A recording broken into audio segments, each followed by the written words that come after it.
Seminário no Ar, um estudo bíblico sobre o tema Reino de Deus e Reino das Trevas. Aula número 9. O cidadão do Reino de Deus nunca será tido em honra nos reinos deste mundo. Hoje eu quero enfatizar esta grande verdade. Se os reinos das trevas e de Deus se opõem, não há nada em comum entre eles. E alguém que pertence ao reino das trevas não pode dirigir, ter autoridade no reino de Deus. Quem tem o seu coração no reino das trevas não pode ter autoridade, participar do reino de Deus. Se ele quiser entrar no reino de Deus, então que deixe os reinos deste mundo, que deixe o reino das trevas. Então venha, será muito bem-vindo e bem recebido no reino de Deus. Mas primeiro morra para o reino das trevas, e então venha para o reino de Deus. O contrário também é verdade. Quem está no reino de Deus não é bem aceito, bem recebido no reino das trevas. Quem é do reino de Deus não será jamais honrado pelos reinos deste mundo, que são pertencentes ao reino das trevas. Em Deuteronômio 6, versículo 22, nós lemos: O Senhor, aos nossos olhos, fez sinais e maravilhas contra Faraó e contra o Egito, que naquela época representavam o poder do reino das trevas. Sim, Faraó e Egito representavam o reino das trevas e o seu governante. Deus fez sinais contra eles lá na terra do Egito. Você deve imaginar qual a reação que Faraó teve contra o povo de Deus. Se Deus decretou guerra a Faraó, Israel estava relacionado como povo de Deus, então Faraó e o Egito decretaram guerra ao povo de Deus. Você agora não espere que Israel ficasse bem com os egípcios, que ficasse em boa conta. Isto não aconteceu. Decretaram guerra ao povo de Deus. Eles estavam coerentes com a sua natureza. Eram das trevas, decretaram guerra a quem representava o reino de luz, o reino de Deus. Também no capítulo 7 de Deuteronômio, versículo 8, é dito que o Senhor tirou com mão poderosa o seu povo do Egito e nos resgatou da maldição. O Senhor tirou com mão poderosa, não foi com mão mole, não foi com agrado, foi com força, decretando guerra, com a espada. E se você tem lido a Bíblia, você sabe que a espada de Deus realmente pesou sobre Faraó, matando seu filho primogênito. A espada de Deus é dura contra o reino das trevas, contra os reinos deste mundo que pertencem ao reino das trevas. Portanto, os deste mundo hão de ficar com raiva, com ira daqueles que pertencem a Deus. Em Deuteronômio 6, 24, é dito que o Senhor quer nos guardar com vida. Ele tomou providências e fez maravilhas a Faraó, ao Egito, punindo-os, castigando-os, com a finalidade de nos guardar em vida, guardar o seu povo. O Senhor protege os seus, mesmo contra as forças predominantes. Na Rússia é assim, nos países onde há perseguição religiosa, países muçulmanos, lá no Egito era assim, havia perseguição, Deus protegia o seu povo. Exemplo, ele protegeu Moisés. Nem todos Deus protege, alguns Deus quer que tenham uma vida exemplar, uma vida de martírio, e estes que são escolhidos por Deus para sofrer uma vida de martírio são pessoas que recebem a graça de Deus para isto. Deus, quando quer, protege aqueles que lhe pertencem. Deus sempre fez assim. Ele tem poder para fazer isso. Ele protege em vida aqueles que ele escolheu para ainda levar uma mensagem ao mundo. E em Deuteronômio 6, 25 é dito que o Senhor será por nós justiça quando cumprirmos os seus mandamentos e estatutos. O Senhor será por nós justiça. É preciso que isto fique muito bem caracterizado. O Senhor será por nós justiça. Ele quer que o seu povo seja luz, que o seu povo seja sal para os reinos deste mundo, para esta terra. E ele será por nós justiça.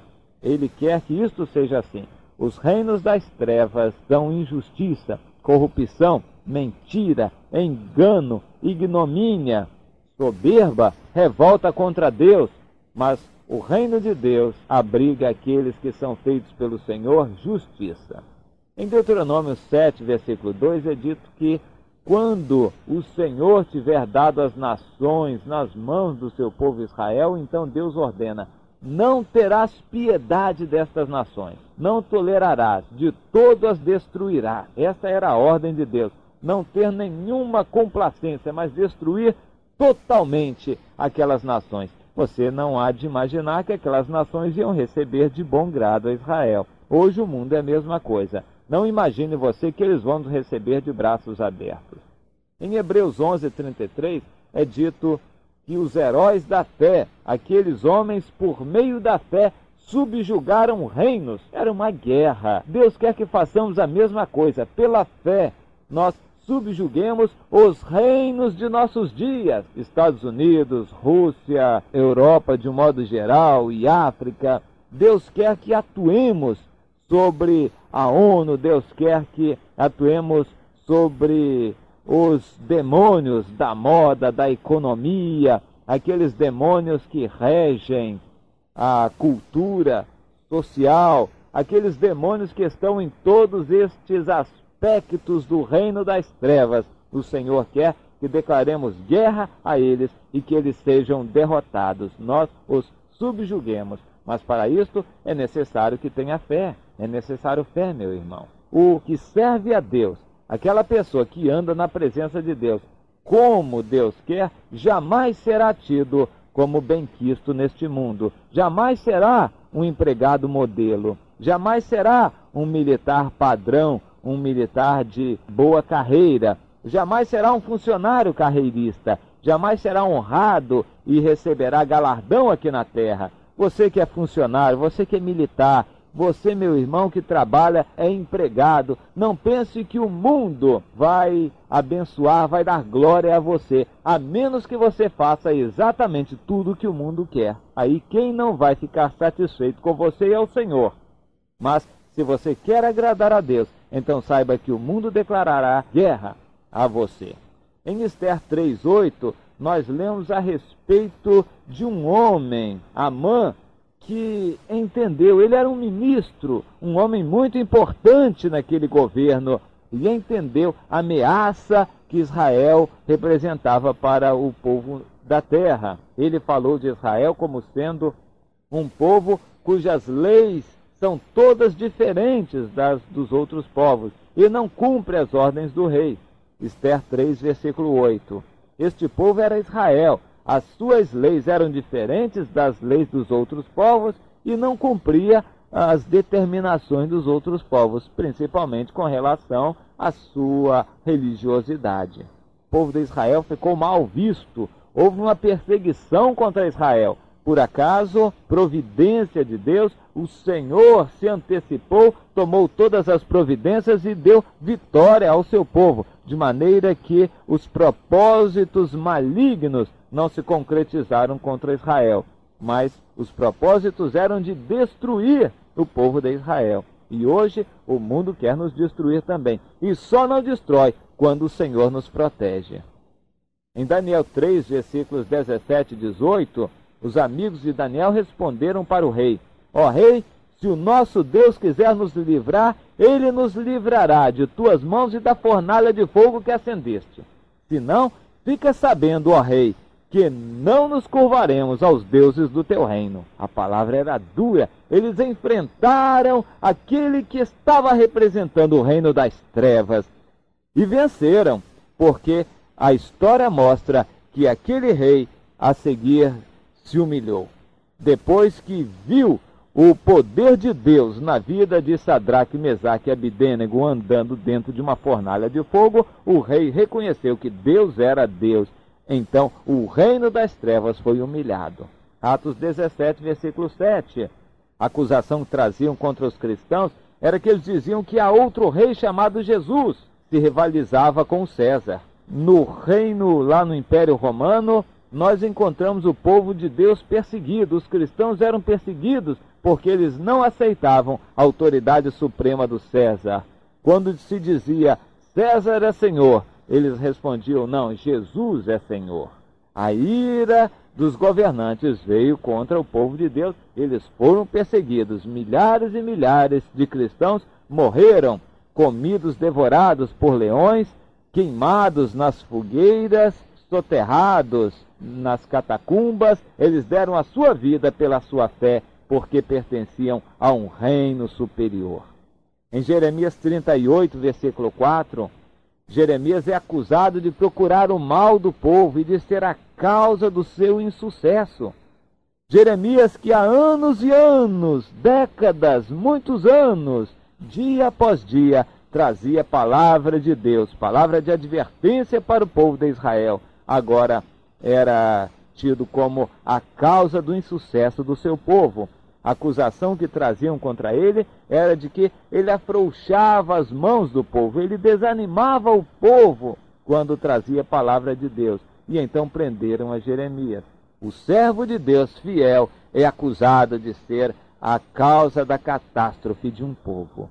Os servos de Deus hoje em dia, se forem fiéis, vão ser acusados de serem a calamidade de um povo. E hoje, de certa forma, nós já somos. A imprensa está cheia de exemplos de como nós, povo de Deus, somos tidos como aqueles que entravam o progresso da sociedade, da cultura, e que ficamos acusando a imoralidade reinante. Então não há liberdade porque nós estamos aí, etc, etc.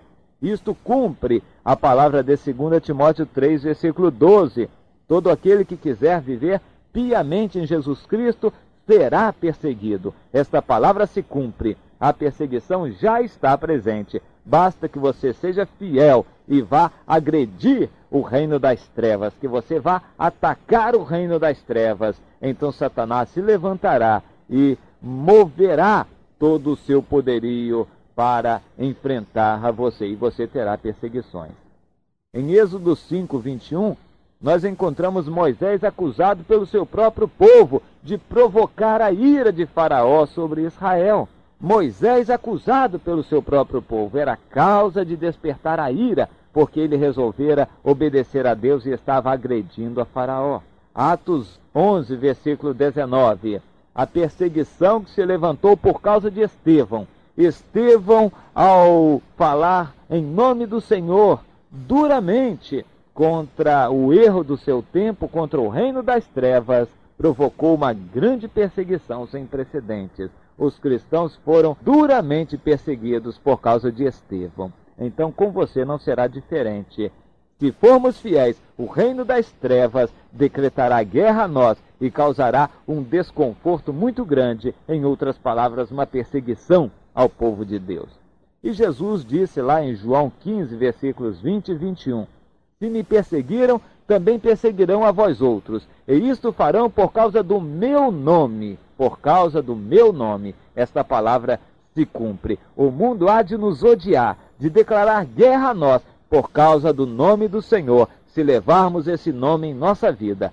Saiba disto, o cidadão do reino dos céus não será jamais bem recebido neste mundo, por causa do nome de Jesus que está sobre ele. Não procure, meu irmão, minha irmã, fazer carreira neste mundo. Coloque a sua vida na presença de Deus e você verá o que Deus orientará a você a respeito de emprego, de profissão, de estudo, de carreira, a respeito do seu trabalho e de coisas desse tipo. O Senhor quer lhe falar. Abra os ouvidos e ouça o que ele tem a dizer. Amém.